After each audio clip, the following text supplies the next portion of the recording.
Bonsoir à tous, bienvenue sur Monaco Info pour une nouvelle édition. Voici les titres de votre journal. Moneval vient de publier un rapport de suivi de l'évaluation de Monaco encourageant dans le domaine de la lutte contre le blanchiment de capitaux et le financement du terrorisme. Le ministre des Finances et de l'Économie, Pierre-André Chiappori, sera notre invité ce soir. Adopter un robot sous-marin pour mieux comprendre l'océan, des élèves de seconde du lycée Albert Ier se sont lancés dans cette aventure scientifique menée en collaboration avec l'Ifremer. Sa récolte a débuté dernièrement. La truffe noire sera assurément une des invitées de vos repas de fête de fin d'année. Elle sera également la star d'un menu proposé au pavillon Monte-Carlo la semaine prochaine. Puis nous ferons plus ample connaissance avec Romain Picard. Il est créateur de contenu sur les réseaux sociaux et fait le buzz avec son compte Vivre Monaco.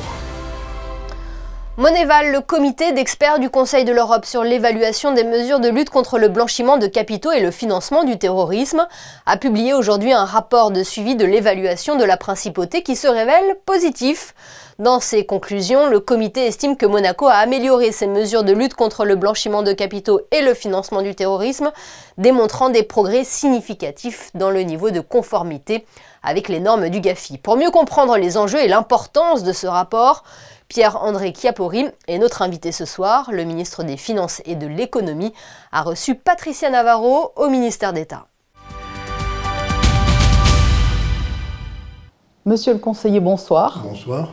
Merci de nous recevoir alors que Moneval, qui regroupe le comité d'experts du Conseil de l'Europe sur l'évaluation des mesures de blanchiment des capitaux et de financement du terrorisme, vient de rendre un rapport de suivi sur la principauté.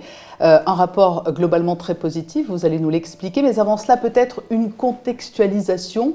En janvier 2023, Moneval a émis des recommandations, c'est cela ?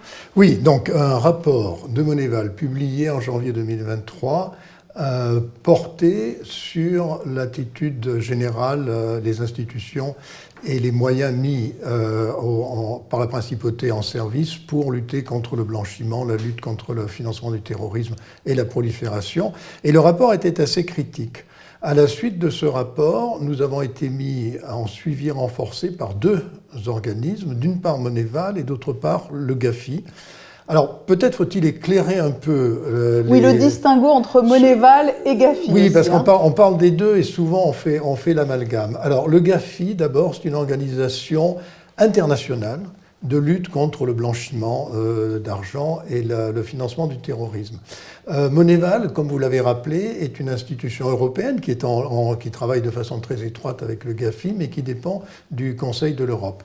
Et s'agissant du rapport qu'on vient de recevoir, les domaines étaient un peu différents. Le rapport de Moneval porte plutôt sur ce qu'en jargon on appelle la conformité technique. C'est-à-dire que les questions que pose Moneval, c'est vous êtes-vous donné les moyens en termes juridictionnels, en termes institutionnels et en termes humains de remplir vos obligations. Est-ce que vous avez les lois et les règlements qu'il faut ? Est-ce que vous avez les institutions et les organismes nécessaires ? Et ces institutions, les avez-vous dotées de moyens matériels et de moyens humains qui permettent de le faire ? GAFI regarde à la fois la conformité technique, mais aussi ce qu'ils appellent l'effectivité. C'est-à-dire que la question... C'est la nuance. La question supplémentaire que pose le GAFI, c'est mais ces mécanismes, est-ce qu'ils marchent ? Est-ce que ça vous donne des poursuites ? Est-ce que ça vous donne des condamnations ? Est-ce que ça vous donne des confiscations, etc. Donc le rapport Moneval, comme vous le rappeliez, porte sur les questions de conformité technique et il est très positif. Alors il est très positif parce que depuis janvier 2023, c'est une véritable petite armée qui s'est mise en marche en principauté pour oui, relever le défi. Sous l'impulsion du prince souverain qui a considéré que c'était une priorité nationale et qui a introduit l'idée d'un, je le cite, mode commando. Dans le rapport Moneval de 2023, sur les aspects purement techniques, Moneval, de façon systématique, regarde 40 points, 40 aspects que dans le jargon, c'est des recommandations. Sur chacune des recommandations, il y a 4 notes possibles. Et il faut avoir une des 2 notes supérieures, largement conforme ou conforme. Et en revanche, il faut éviter les notes inférieures, c'est-à-dire non conformes ou partiellement conformes. Et dans le rapport de 2023, nous avions pas moins de 16 aspects pour lesquels nous avions une note insuffisante, c'est-à-dire de partiellement conforme. Mais les efforts ont payé. Aujourd'hui, ce rapport de suivi le démontre. C'est positif. Il y a eu un effort, et je voudrais souligner le fait que c'est un effort commun Bon, évidemment de tous les services étatiques, du gouvernement, des services juridiques, de la police, etc., mais aussi du législatif, et le Conseil national a fait un travail énorme, et la collaboration a été parfaite. Oui, parce qu'il y a eu le vote de lois. Il y a eu 4 lois qui ont été votées, qui ont demandé des changements dans des textes existants, il y a eu des décrets d'application, des ordonnances, etc., un travail législatif énorme. Nous avons créé de nouvelles institutions, et la société civile a suivi, c'est-à-dire que les professionnels ont joué un rôle important. Écoutez, j'ai eu l'honneur de présider la délégation de Monaco lorsque nous étions allés au GAFI. J'ai rarement eu autant de sentiments d'une équipe, d'un groupe soudé dans lequel tout le monde allait dans le même sens. Et, comme vous le dites, ce travail coordonné, ce travail commun a payé, puisque aujourd'hui, dans ce rapport, sur les 16 points qui restaient en suspens, 15 d'entre eux ont été améliorés, c'est-à-dire que pour 15 d'entre eux, nous sommes maintenant soit conformes, soit largement conformes, qui sont les notes supérieures. Nous avions pris cet été l'initiative, qui était osée, de demander une requalification de 15 des 16 notes. Et bien, l'audace aussi a payé, parce qu'ils ont pris en compte le travail qui avait été fait, ils nous ont accordé les... Donc, au total, maintenant, nous avons sur 40 recommandations, 39 sur lesquelles nous sommes largement conformes ou conformes. Et la dernière, c'est quelque chose de très technique, ça concerne les actifs virtuels. Par exemple, les crypto-monnaies, qui est un sujet compliqué. Il n'y a pas d'activité de crypto-monnaie actuellement à Monaco. Nous allons évoluer là-dessus, mais nous sommes en liaison constante avec l'Union européenne pour essayer de suivre l'ensemble des pays dans la définition d'une législation appropriée. Et l'objectif, toujours en toile de fond, c'est de sortir de la liste grise du GAFI ? Alors oui, la route n'est pas terminée, parce que d'abord, même pour Moneval, nous allons finir le 5e cycle d'évaluation Moneval, mais il y aura un 6e cycle qui aura lieu en 2030, ça a l'air loin, mais ce que l'expérience nous montre, c'est qu'il vaut mieux s'y préparer bien avant. Et puis à côté de ça, il y a le GAFI, et comme je l'ai dit tout à l'heure, le GAFI rajoute des considérations supplémentaires en termes d'effectivité. Donc nous avons encore à faire la preuve que ces mécanismes que nous avons mis en place, ces institutions que nous avons créées, elles donnent des résultats, et donc il faut que nous arrivions à des jugements, à des condamnations, à des... Donc nous avons fait un pas important, mais vraiment la route devant nous reste longue. Si tout va bien, nous avons 3 échéances, mai 2025, septembre 2025 et janvier 2026. Si tout se passe bien sur ces 3 échéances, nous pourrions espérer une sortie de la liste grise du GAFI à la prochaine séance plénière du GAFI qui aura lieu en juin 2026. Et qu'en est-il de la liste de l'UE ? Alors, pour la liste de l'UE, normalement, le passage sur la liste grise de l'Union européenne est habituel, je dirais presque automatique, dans le cas de pays en liste grise du GAFI, avec la seule exception des pays qui sont membres de l'Union européenne ou qui sont candidats à l'entrée dans l'Union européenne. Cela étant, nous sommes en contact constant avec l'Union européenne pour poursuivre ce dossier. Et vous l'avez dit, il ne faut donc pas baisser la garde, donc les efforts vont continuer et porter notamment sur la recommandation manquante pour l'heure ? Oui, sur la recommandation manquante, ça j'ai bon espoir. Nous suivons le mécanisme général de l'Union européenne. En fait, nous faisons partie du groupe de travail de l'Union européenne sur les crypto-actifs et sur les actifs virtuels. Et donc cette recommandation, ça va se faire.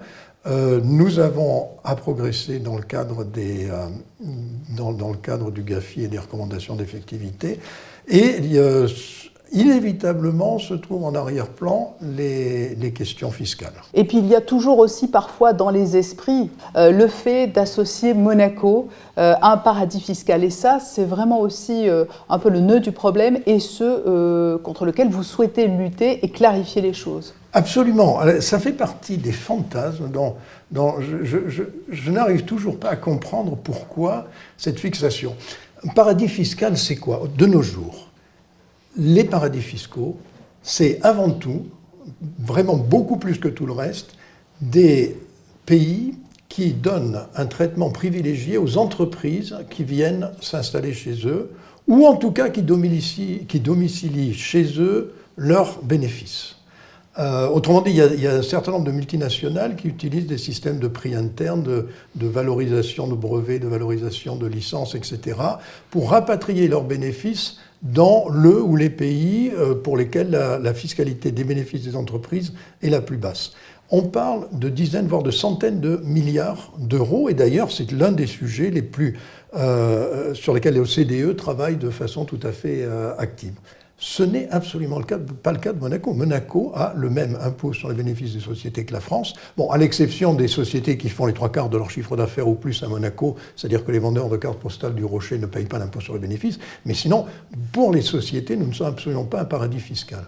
Et même sur l'impôt sur les personnes physiques, qui est beaucoup moins important que l'impôt sur les sociétés. Mais sur l'impôt sur les personnes physiques, un paradis fiscal, c'est un pays qui essaye d'attirer des résidents étrangers en leur accordant des facilités qu'ils n'offrent ou des avantages qu'ils n'offrent pas à leurs nationaux. Or, ce n'est pas du tout le cas à Monaco. À Monaco, tout le monde est logé à la même enseigne, les monégasques comme les étrangers, à l'exception des Français qui sont traités plus mal que tout le monde. Mais sinon, nous avons simplement tout. Personne qui vient s'installer à Monaco est soumise à la fiscalité monégasque. Il se trouve que nous n'avons pas d'impôt sur le revenu, mais ils payent la TVA, ils payent les frais de transactions immobilières, etc. Donc, cette idée de Monaco comme paradis, il y a des paradis fiscaux en Europe, et a fortiori en dehors de l'Europe, mais franchement, Monaco n'en fait pas partie. Monsieur le conseiller, merci de nous avoir reçus donc aujourd'hui, alors que ce rapport Moneval, rapport de suivi positif, a été publié, parce que des explications sont toujours bienvenues effectivement pour le plus grand nombre dans ce dossier. Merci beaucoup. Merci à vous. Vous avez pu la suivre en direct sur notre antenne lundi 9 décembre. La messe pontificale donnée à l'occasion de la fête de l'Immaculée Conception a été célébrée par l'archevêque de Monaco, Monseigneur David, en présence de son Altesse Sérénissime le Prince Albert II hier. Elle a été suivie de la traditionnelle procession dans les rues du Rocher avec un passage devant le palais princier, encadré par les pénitents de l'archiconfrérie de la Miséricorde.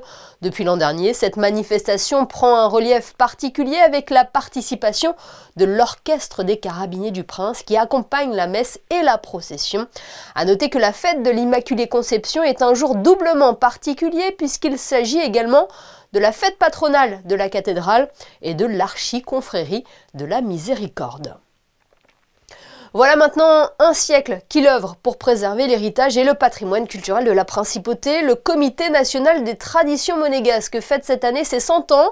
À cette occasion, le Prince Albert II a visité hier le musée du Vieux Monaco qui doit ouvrir ses portes officiellement début janvier après des travaux d'agrandissement.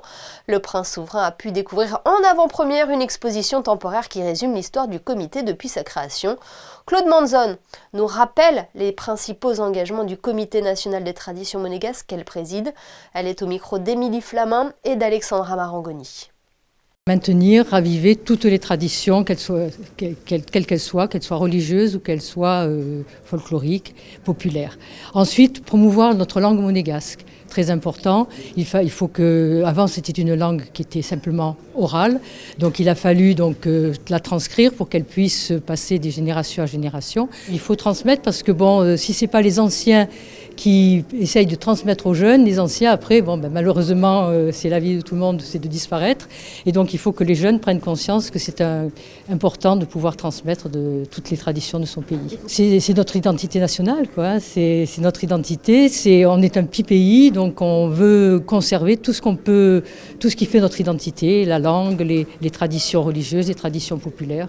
Au lycée Albert Ier, une classe de seconde s'est lancée dans un voyage éducatif au cœur des mers et des océans. Le projet, baptisé Adopt a Float, est proposé par l'Institut de la mer de Villefranche. En adoptant une balise flottante, les élèves vont pouvoir recueillir des données environnementales, une nouvelle approche pédagogique qui va permettre aux lycéens d'être acteurs dans ce projet.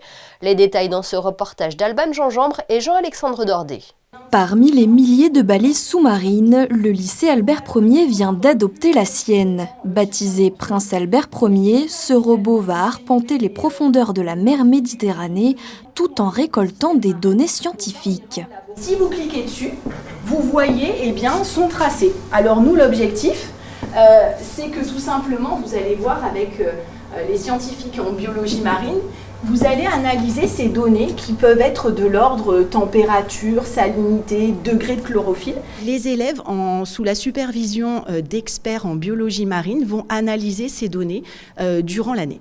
Objectif, sensibiliser les élèves aux enjeux environnementaux en les rendant acteurs de cette récolte de données. Qu'ils aient une connaissance beaucoup plus accrue sur le monde des océans et notamment qu'ils voient la démarche scientifique qui est derrière et surtout qu'ils puissent avoir un sens aux données qui sont par exemple données lors du GIEC ou lors des COP. Durant toute l'année, les élèves participeront à différentes activités accompagnés par des acteurs locaux.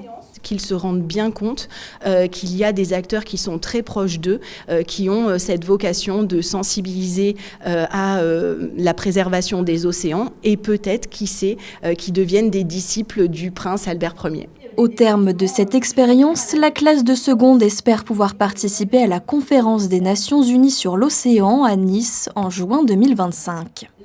C'est un mets de choix pour les repas de fête de fin d'année qui permet de sublimer nos plats. La truffe noire lance sa saison et il paraît cette année qu'elle va une nouvelle fois ravir les gourmets. Au pavillon Monte-Carlo, le restaurant de Yannick Aleno, ce diamant noir sera à l'honneur la semaine du 16 décembre avec un menu spécial que nous avons eu la chance de découvrir en avant-première. Marie Bonnet-Blanc et Camille Caloni vous donnent l'eau à la bouche. La truffe noire du Périgord vient d'arriver au pavillon Monte-Carlo. Le chef a imaginé tout un menu autour de ce diamant noir de la gastronomie en la travaillant de différentes façons. Alors on peut l'infuser dans des sauces, on peut l'infuser aussi dans la crème de mascarpone où on l'aura avec le brillat savarin. On peut aussi la râper crue. On aura aussi un dessert à la truffe noire. Donc là on a fait infuser dans la glace et c'est servi avec une ganache chocolat noir, une crème légère au chocolat noir, le tout dans une cristalline aussi chocolat. Donc là, on est plus sur une association un peu plus audacieuse, donc dessert truffe noire. C'est la meilleure saison pour ça. On est sorti de la chasse, là on arrive dans les truffes noires, c'est gourmand, c'est réconfortant, c'est les meilleures saisons pour un cuisinier. Un accord mets et vin qui va ravir les plus gourmands d'entre vous. En salle, on se prépare afin de faire découvrir au mieux ce produit de haute qualité aux clients. Le présenter, on le présente visuellement, surtout ce produit-là doit être visible. C'est quelque chose qu'on aime bien présenter directement aux clients. Donc à cette occasion, nous avons un menu truffe noire. Donc tous les plats seront composés de cette truffe. On retrouvera notamment le foie gras de canard avec une gelée de coing. On va retrouver la raviole également de Saint-Jacques avec un médaillon de truffe noire. On va retrouver un brillat savarin également autour de la truffe. Donc voilà, ce sera une occasion de célébrer ce produit avec nos clients et avec les équipes ici au restaurant. Entrées, plats, desserts, 6 créations truffées vous seront proposées dans ce menu spécialement créé pour la semaine de la truffe qui se déroule du 16 au 22 décembre. Côté tarif, comptez 240 € par personne. Son nom ne vous dit peut-être pas grand-chose, mais ses comptes sur les réseaux sociaux sont suivis par en tout près d'1 million de personnes. Romain Picard est créateur de contenu. Depuis plusieurs mois, il livre sa vision de la principauté via de courtes vidéos publiées sur Vivre Monaco et elles font le buzz. Ce soir, Romain Picard est notre invité du JT. Bonsoir. Bonsoir. La vie en rouge et blanc, voilà comment vous décrivez votre compte dans votre bio Instagram. C'est le but de vos comptes sur les réseaux sociaux, montrer la vie à Monaco ? Oui, absolument, montrer la vie à Monaco, mais vraiment sous tous ses angles, que ce soit du quartier de Fontvieille au quartier de Monte-Carlo, en passant par le quartier de la Condamine. Et comment vous est venue l'idée de créer ce compte ? Alors c'est une idée qui me trottait déjà depuis un petit moment lorsque j'ai découvert pour la première fois Monaco. En 2017, j'ai voulu montrer un petit peu la vie à Monaco comme on avait rarement l'habitude de la voir sur les réseaux sociaux puisque très souvent on voyait les voitures de luxe, la place du casino et j'avais envie de montrer un autre aspect de Monaco, notamment la place d'Armes, le marché de la Condamine, des choses qu'on n'a pas forcément l'habitude de voir sur les réseaux sociaux finalement. Ouais, c'est Monaco au-delà des clichés. Exactement, c'est tout à fait ça. Mais quelle est votre histoire, Romain ? Vous êtes de Monaco, vous avez grandi en principauté ou vous êtes juste un amoureux de Monaco ? Alors je suis juste un amoureux de Monaco. À l'origine, moi je suis de Paris, je suis né, j'ai grandi, j'ai vécu, j'ai travaillé à Paris. Je suis arrivé dans la région l'année dernière, en avril 2023 précisément. Et voilà, et j'ai découvert progressivement Monaco et j'ai voulu faire découvrir Monaco par rapport à ce que moi j'ai pu vivre aussi ici. Mais voilà, mes origines sont à Paris normalement. Et on découvre Monaco donc à travers vos yeux car c'est votre particularité. Vous vous filmez avec le portable à la main mais aussi avec des lunettes un peu spéciales. Exactement, avec des lunettes qui vont me permettre de filmer. Alors c'est super pratique parce que ça me permet d'avoir les mains libres et à partir de là, moi je vais pouvoir montrer un petit peu de façon très spontanée la vie à Monaco. Alors ça peut un peu surprendre parce que on croise quelqu'un qui parle tout seul dans la rue avec des lunettes, mais c'est vraiment super pratique. Ça me permet de filmer. Il y a un micro qui est intégré, donc ça me permet aussi de prendre ma voix et puis après via une application, moi je transfère ça sur mon téléphone et je fais mes petits montages. Et on vous voit rarement sur les images, c'est un parti pris ? Oui, c'est un parti pris parce que je me suis toujours dit que j'étais finalement le personnage secondaire de mon contenu, même si ces derniers temps, c'est vrai que je me montre un petit peu plus. Mais j'avais d'abord envie de montrer Monaco et ensuite de montrer ma personne finalement. 40 000 abonnés sur Instagram, 40 000 abonnés également sur TikTok. Est-ce que vous attendiez à un tel engouement ? Non, franchement non, je vais vous dire la vérité, pas du tout. Je m'attendais pas à ce que ça monte, aussi vite. Je suis extrêmement touché en fait, c'est très gratifiant et ça motive en fait pour la suite. Surtout que j'ai des retours au-delà des réseaux sociaux, que ce soit dans la vraie vie, même dans les rues de Monaco, des gens qui vont me croiser, me reconnaître et me dire, me féliciter pour le contenu. Et très souvent, ça les aide aussi, notamment pour connaître des adresses qu'ils n'ont pas forcément l'habitude de connaître ou de voir. Donc c'est extrêmement gratifiant. Et non, franchement, je ne m'attendais pas à un tel engouement et aussi rapidement. Et du coup, Romain, quel est votre quartier préféré à Monaco ? C'est le quartier de la Condamine, mais vraiment sans aucun doute, avec sa place d'armes et le marché où je vais manger régulièrement. C'est vraiment pour moi the place to be et c'est le quartier qui m'a le plus marqué quand je suis arrivé à Monaco. Et s'il y avait un moment à conserver de l'année 2024 que vous avez vécu ici en Principauté, lequel serait-il ? Je pense que ce serait vraiment toutes les opportunités que j'ai eues et que Monaco finalement m'a donné. Je pense que la dernière en date finalement ça a été l'inauguration de Mare Terra. J'ai trouvé ça assez dingue en fait que je puisse être invité à ce genre d'événement qui vraiment à mon sens c'était quelque chose que je suivais déjà depuis un petit moment et qui me semble être vraiment un événement majeur en fait à Monaco. C'est c'est cette image de toutes ces choses que j'ai eu l'occasion de voir à Monaco et aussi toutes ces personnes que j'ai eu l'occasion de rencontrer. C'est vraiment un honneur incroyable pour moi, quoi. Eh bien, merci beaucoup Romain Picard d'avoir été notre invité ce soir. Et puis on le rappelle, on peut vous suivre donc sur les comptes TikTok et Instagram Vivre Monaco. Merci beaucoup. Grand merci à vous. Connaissez-vous les bienfaits de la luminothérapie ? Il se dit qu'elle améliore l'humeur, le sommeil ou encore la concentration, un coup de boost parfois nécessaire pour lutter contre le blues hivernal. À Monaco, des chercheurs du groupe Zepter International ont développé une nouvelle technologie, une forme révolutionnaire de luminothérapie, l'hyperlight. Tout ceci est résumé dans un livre paru dernièrement. Plus de détails dans ce reportage de Fabien Bonilla et Thomas Deus. Tout part d'une molécule, le fullerène C60, autrement dit une sphère composée de 60 atomes de carbone. Des chercheurs du groupe Zepter ont décidé d'en faire ce que l'on appelle de la luminothérapie hyperlight, qui aurait de nombreux bienfaits. La molécule fullerène C60, c'est une molécule qui a été découverte il n'y a pas très longtemps, en 1985, pour laquelle les chercheurs ont obtenu le prix Nobel en 1996. C'est une molécule qui a des caractéristiques, on va dire, quantiques, puisqu'elle vibre 18 milliards de fois par seconde. Et donc, tout type de lumière qui va traverser cette molécule va être transférée, je dirais, dans une lumière thérapeutique, qui, en fait, permet de guérir pas mal de maladies, notamment des maladies cutanées, comme l'herpès, comme l'acné, comme le psoriasis, mais aussi des douleurs d'articulation ou des douleurs issues des maladies rhumatoïdes. Et aussi des problèmes de dépression. Cette lumière, en fait, permet de guérir vraiment sans effet secondaire. Cette luminothérapie se décline sous forme de lampes Biotron, mais aussi de lunettes de soleil Hyperlight, dont la molécule est incrustée dans les verres. C'est le même principe, donc tout type de lumière, que ce soit la lumière du soleil ou de l'intérieur, à travers les verres de ces lunettes, va être transférée dans une lumière qui est bénéfique pour le cerveau déjà, parce qu'on a pu observer que certaines hormones dans le cerveau vont être modulées, c'est-à-dire ils vont être augmentés, donc vous allez mieux dormir, vous allez réfléchir plus vite et vous allez même vous sentir mieux, il y aura beaucoup moins de problèmes d'anxiété et de dépression. Des lampes, des lunettes, mais aussi des crèmes cosmétiques à base de fullerène C60. La société Zepter International a déjà vendu plus de 3,5 millions de dispositifs de luminothérapie Hyperlight dans le monde.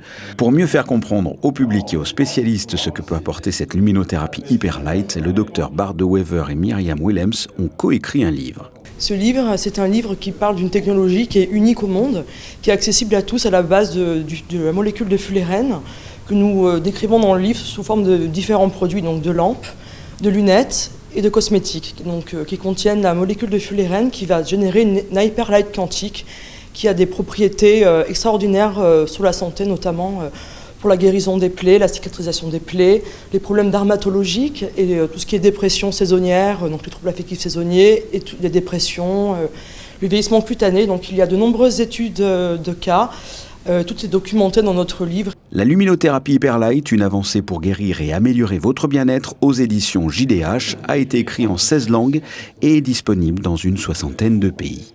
Coup de projecteur à présent sur une artiste monégasque qui sort vendredi son premier EP.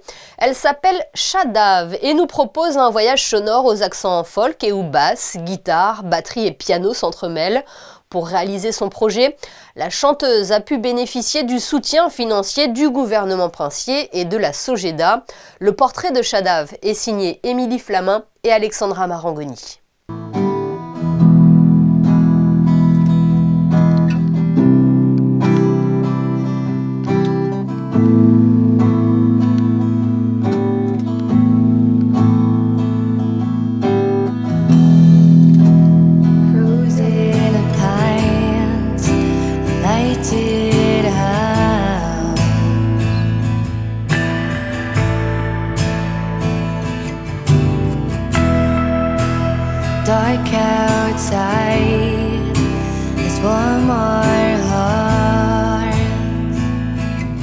Cela fait maintenant 10 mois que Charlène, Clément, Adrien et Joanne travaillent sur le premier album de Shadav. Et vendredi, il verra enfin le jour. On est super excités. Voilà. C'est vrai qu'après 9-10 mois de travail, à être tout le temps à fond dedans, c'est un petit peu dur au bout d'un moment d'être objectif et je pense qu'il faut prendre du recul aussi avant que ça sorte. Mais là, quand c'est à l'approche de la sortie, on a juste trop hâte de voir comment le projet va être reçu par les auditeurs. L'album s'intitule Open Heart, 4 titres dans lesquels Charlène ouvre son cœur à ses auditeurs. Moi, je me livre vraiment dans cet album comme dans un journal intime, mais je pense que c'est très complémentaire en termes de composition. On a exploré des nouvelles sonorités pour avoir travaillé avec toi l'année dernière. On a sorti quelque chose de très électro, pop. Là, on est vraiment parti sur toute autre chose, quelque chose de plutôt folk, rock. Et chaque morceau a sa patte, mais s'inscrit dans un même style. Charlène est arrivée au début avec ses compositions et je les ai arrangées pour tout le groupe. Et donc on les a maquettées au début pour travailler dessus. Une fois qu'on avait bien fixé tout ce qu'il y avait à faire, qu'on savait ce qu'on allait jouer, on a commencé à l'enregistrer. Une partie ici, une partie en home studio. Et ce groupe ne s'est pas formé au hasard. Après des années au conservatoire et une forte amitié, il était évident pour eux de faire ce projet ensemble. C'est trop bien de travailler, de jouer avec ses amis. C'est déjà un privilège énorme. Et surtout, dans le domaine musical, quand on arrive vraiment à chacun inscrire sa patte autour d'un même projet, c'est quelque chose d'énorme. Et c'est assez inexplicable. On se connaît depuis déjà un moment, on sait comment on joue chacun de notre côté, on a un certain niveau sans vouloir nous mettre là-haut évidemment, pas du tout. Mais voilà, on sait comment se répondre et on sait comment les autres vont nous répondre aussi quand on joue. Donc. Et qui dit album dit tournée. La première date se déroulera à Monaco, au Moods, le 20 février prochain. Dans le reste de l'actualité en bref et en images, la délégation de Monaco de l'Ordre des Saint-Maurice et Lazare a fait don aujourd'hui de 10 fauteuils roulants au centre hospitalier Princesse Grace. Un geste qui vient en soutien aux personnes qui en auront besoin.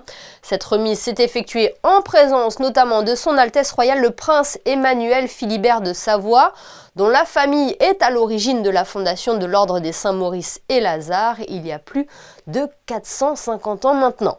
Un message qui s'adresse à présent aux adhérents de l'Amicale des aînés monégasques. Les friandises de Noël sont à retirer au siège social de l'Amicale au foyer René 3 au 1 avenue de la Quarantaine le lundi 16 décembre de 14h30 à 17h.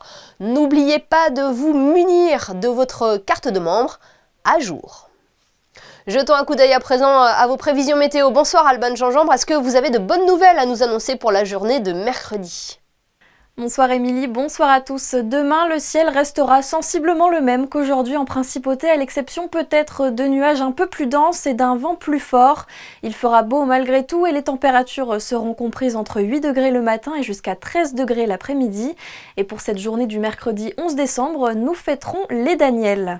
Merci Alban et merci à vous de nous avoir suivis en ce mardi 10 décembre, une journée particulière pour le prince héréditaire Jacques et la princesse Gabriella qui ont fêté aujourd'hui leurs 10 ans. Bon anniversaire à eux.